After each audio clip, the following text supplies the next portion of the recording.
Hello, welcome back to my channel. And today is a continuation of our last lesson where we stopped, where we were talking about poetry. We were analyzing poetry, and remember we gave a definition of poetry. Yes. And I said for today we are going to talk about poetic analysis. Poetic analysis. So, what is poetic analysis, or what do you understand by poetic analysis? It involves examining a poem's form. So, this is how you examine a poem's form, structure, and language to uncover its themes, tone, and meaning. So that's poetic analysis. So we are going further to the key steps in poetic analysis. So what do you need, or what are some of the things that you need to do when analyzing a poem for you to give a better interpretation, a good answer, or an expected answer when dealing with poetry? So let's start with the key steps in poetic analysis. So, number one, we have identifying the speaker. So, in every poem, there must be a speaker because it was written by somebody else. As we said earlier, it gives the emotional meaning of the poem. So it must have a speaker. So when dealing with the poem, you must at first try to understand who is the speaker, identify the speaker. That's when you will get a deeper understanding of that poem. And secondly, number two, the key steps, we have analyzing imagery and poetic devices.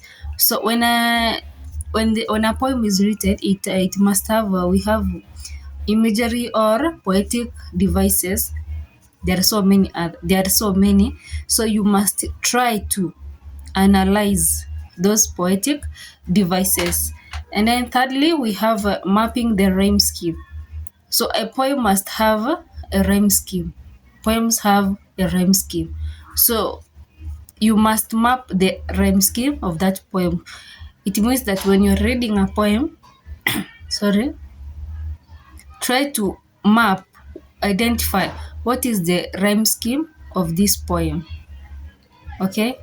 And then fourth, we have determining the poem's context and central message or a theme. What is the theme of that poem that you are reading, or what is the writer trying to tell you? What is he or she communicating to you, or what message does the writer want to pass to the reader, to the one who is reading the poem?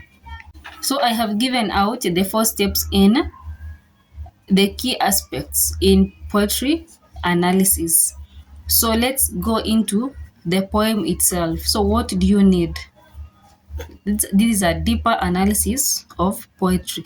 So number one, when dealing with the poem, there's an initial reading, and then in that initial reading, it has some other steps in the initial reading.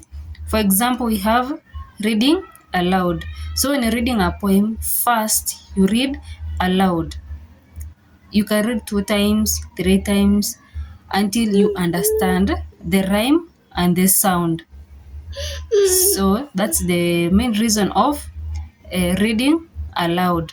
So another thing in the initial reading, what to consider in the initial reading or what to do, we have paraphrase. You must paraphrase the poem. Simplify the poem by translating it into your own words, line by line. Now that's trying to get a deeper understanding of the poem. That's the meaning of paraphrase. Another thing, you have to identify the speaker. In every poem, you must try your best to identify the speaker. Who is the speaker? Determine who is speaking and who they are addressing, because a speaker must be addressing someone. So try to determine those things. And lastly, we have context or occasion. What was the occasion of that poem, or when or where the poem takes place, and what prompted the speaker to speak? Okay,